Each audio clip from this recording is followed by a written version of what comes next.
ខ្លួនឯងខំប្រឹងដែរតែគ្មានលទ្ធផលមនុស្សគគូកគេមិនវល់រឿងច្របូកច្របល់បែរធ្លាក់លើខ្ញុំដើរយូរគិតច្រើនដែរប៉ុន្តែក្តីស្រមៃហាក់នៅឆ្ងាយសំពីតផ្លូវចិត្តរត់កើនធួយតើអាចទេខ្ញុំចង់ដើរចេញកាន់តែដើរកាន់តែសំពី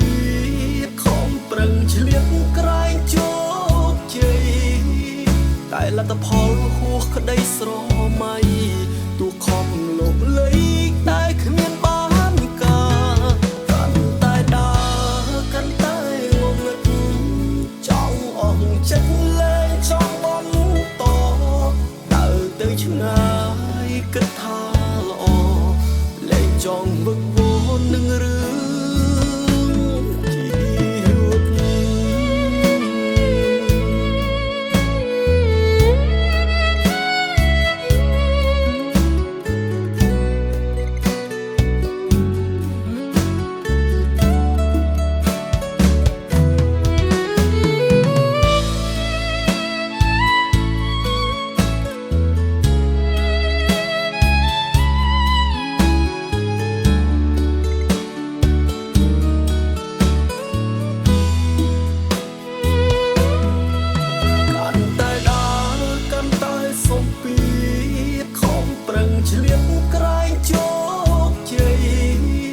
តែលទ្ធផលហួសក្តីស្រ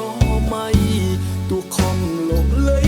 តែគ្មានបានការកាន់តែដើរកាន់តែងងឹតចង់អស់ចិត្តលែងចង់បន់តដើរទៅឆ្ងាយគិតថាល្អលែងចង់វឹកវរនឹងរឿង